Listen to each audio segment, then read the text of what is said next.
Today we're going back about 160 years to the Civil War, and we're fixing up mac and cheese the way soldiers and families of that time might have seen it. Now, it might not have come in the blue box that you see in the stores now, but it was a creamy delicacy that was fixed for troops in some of the worst camps you've ever seen in the hardest of times. And its history you can taste. Now, we thought we'd go back to them old Civil War camps and make this recipe the way that the old cook they had in camp would have made it. Now, this is pretty simple and pretty easy to put together, and started with really canned milk. You know, it was invented in the 1850s, and due to its use in the Civil War, that brought about its popularity, and then it just grew and grew. But you can take it anywhere. I still take it on ranches today.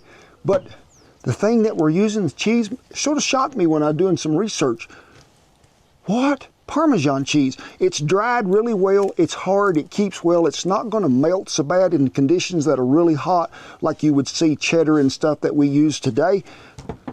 Butter, got to have some butter. Now in the recipe, when I was doing the research, it said barrel-like pasta was used. So I picked up rigatoni, I think that's how you say it, because it really does hold cheese well. So I think that's what old Cookie would have used, something like that, but it would have been a lot thinner than that many years ago. And hey, I'm gonna give you a little old secret right now. Ain't no water in it. I know all of you be thinking you're gonna boil that pasta in some water. No, we're gonna boil it in that canned milk. Whew. And you think, it'll scorch. Not if you pay attention.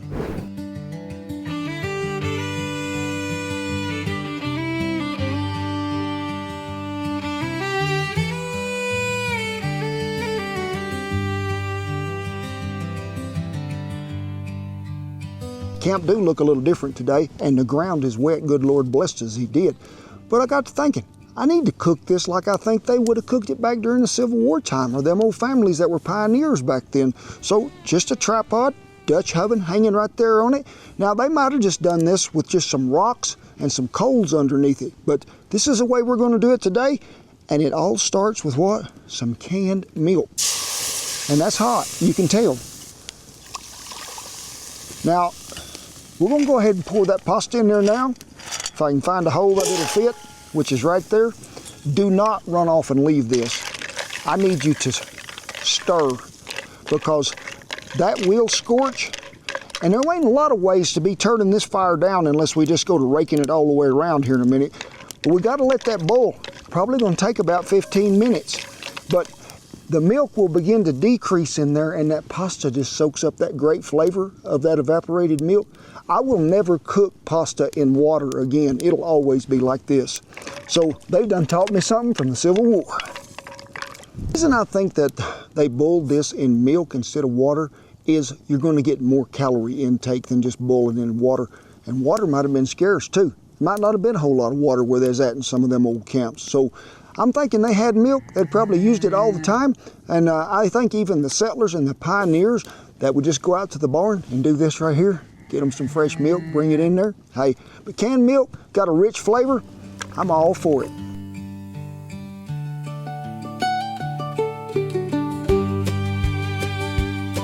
We are getting pretty close here, and you can see that I'd say that milk is soaked into that pasta, probably half as much milk in there as what we had.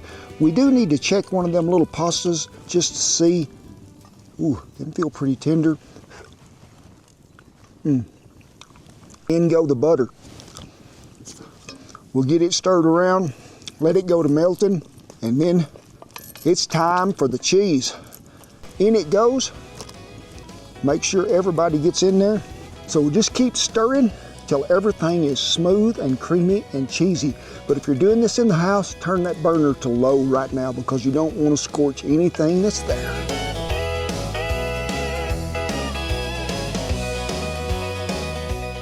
Now, macaroni and cheese has deeper roots than most folks realize.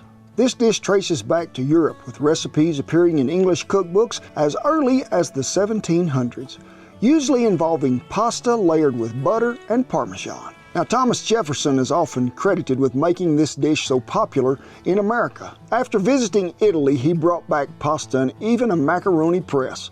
and his enslaved chef, James Hennings, helped adapt the dish for Monticello's kitchen. By the early 1800s, mac and cheese had spread into the American cookbooks, including Mary Randolph's Virginia Housewife in 1824, which layered macaroni with butter and cheese baked in a hot oven. By the time of the Civil War, macaroni and cheese was known among wealthier families and in cities, but it wasn't everyday fare for common soldiers.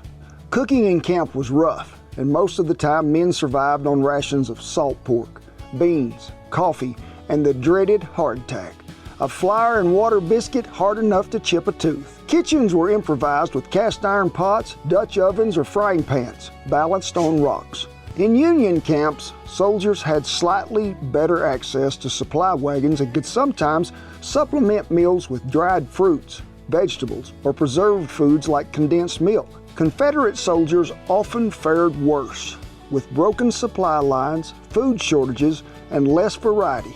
Southern troops sometimes boiled cornmeal mush and foraged greens just to stay alive. For both sides, fresh dairy and cheese was prized but rare. So a dish like macaroni and cheese was considered a delicacy, a rustic version of the comfort food we know today. Now, life in camp was harsh. Diaries describe endless drills, sickness from poor sanitation, and long nights by the fire, chewing on hardtack softened in coffee or frying up in salt pork to break the monotony. In that world, a simple pan of macaroni and cheese, plain though it was, must have felt like a taste of heaven, a brief escape from the hardships of war. Now, before we go any further, I think we should pay a great tribute to another dish that helped soldiers survive during all these hard times in these camps. And what was it called? Stuff on a shingle.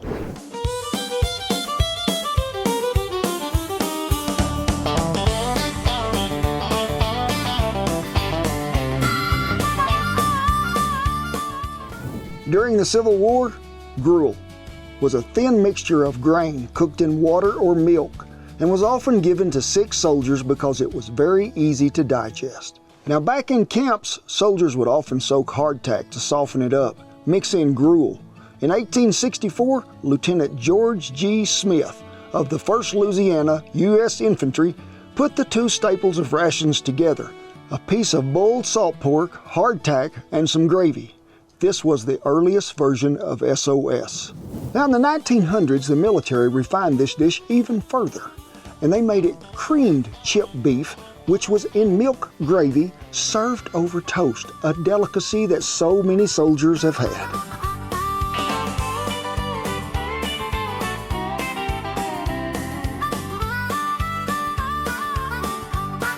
All right, this is probably the simplest gravy you can make. Butter, a little flour, cook that down a little till you begin to see that butter brown just slightly.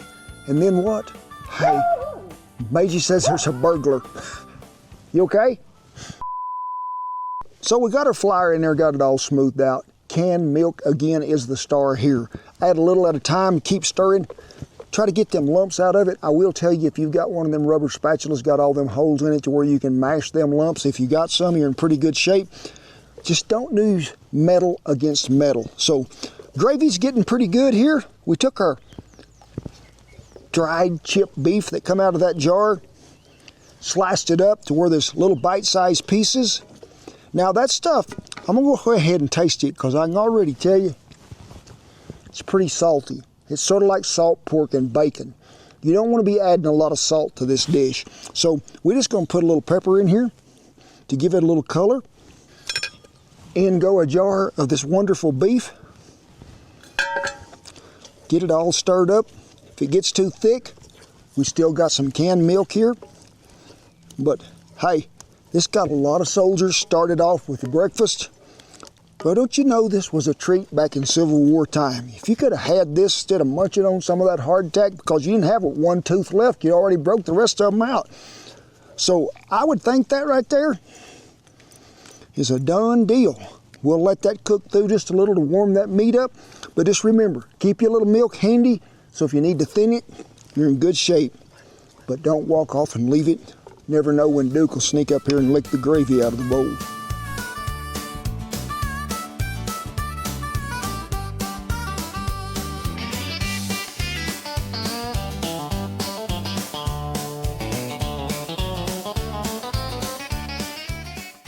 Done deal it is. But I'll tell you right now, if you want to get better instructions, go back to and watch our full-length video on SOS right there. We made it with hamburger meat. Now this chipped beef is really traditional in what they used and served in so many places. But I'm going to have me a little bite, I am. Because I do like gravy. I think gravy should be its own food group. That is a tough piece of toast.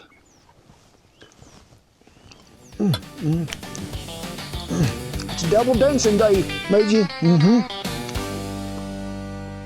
I will tell you right now, don't salt it, okay? Because the dried beef is really salted anyway to help the curing process. So don't be putting no salt in it. Just sprinkle you some pepper on there, you'll be good to go. You know, it's really important not to forget what we've come from. This would be a good time to have a rear view mirror and look back all the hard times people had before us, to sacrifices they made to get us where we're at today. And it was all brought about by hard work, a lot of very good, tough men and women across the United States that put their heart and soul into everything they did. What?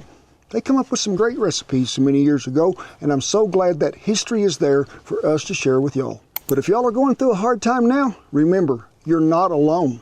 You're family to me and Shan. We care about you, but also God is there. He's waiting for you. All you got to do is ask, put your problems on him, put your burdens on him. He'll carry them for you, will. But remember, you're part of our family. Hey, be sure and leave me a comment. I want to know, did you have this in the service? What branch of service were you in? And was it this variety, or was it hamburger meat or sausage? Or maybe your grandma made it for you at home. Did you put it on toast? Did you put it on biscuits? I know that's a lot to ask out of you. You got your homework? I want to see it. Well, had to raise it up a little here to control me a little heat. And folks, that is some cheesy goodness right there. I can see it. But let's talk about what they would have seasoned it with. Now, they would have had some coarse ground black pepper and a little salt, and I got that mixed together, I do. And it don't take much. Just give it a little sprinkling. But a thing that sort of blowed my mind, and when you go to looking at old recipes from years ago, Civil War, pioneers back in the 1800s early, was nutmeg. They put in a little everything, and margarine and mace dried. So we're going to give it a little sprinkle. Now this stuff is pretty overpowering. You don't want to go overboard with it. And give it a little shake of nutmeg. Just don't use too much. I'd say that was probably enough, but I think maybe so. They might have had a little ground mustard. They'd have thrown that in there too, but we're keeping it traditional to what I researched and seen. And this is all that's in it, folks. Now we'll give you viewers at home a little tip here. If you want to dress this up even a little more, grease you up a little casserole dish, dump this in it, sprinkle it pretty heavy on top with breadcrumbs or dried cornbread, and then just sprinkle you a little bit of smoked paprika in there. Stick it in the oven at 350 degrees. Probably going to take it about 15 minutes to brown that up. Bring it out. You have changed Civil War macaroni into, I want to set it on the Thanksgiving table for fancy now.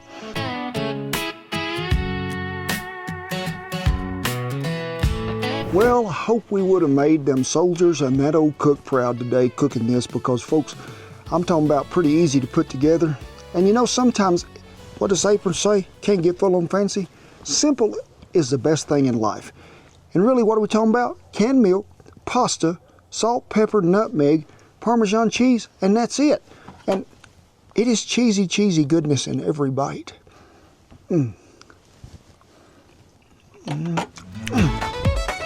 Do a hoedown. I think the Parmesan really brings out the richness of flavor you get here.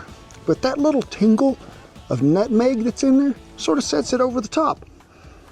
I learned two things today. First of all, we're not going to boil pasta in water no more. And we're going to add a little nutmeg. Nobody will ever know the difference, and they'll think, hey, this is the best macaroni and cheese ever. So keep it simple, keep it flavorful.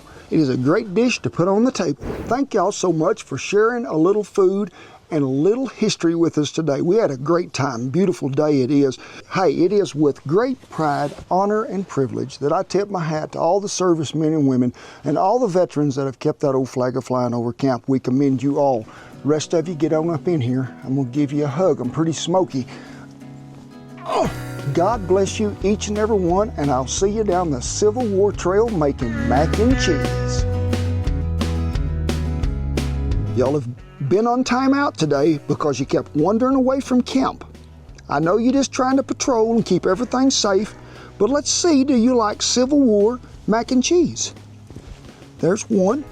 What do you think? Woo says, I don't know. Yeah, I think everybody agrees. Duker, cheese time. You know you love cheese. Get up here. Come on. Was you gonna miss out on cheese? Huh? You know you're a cheesehead from way back. Look here, it's cheese. Oh man. Is that good? Yeah, he says so good.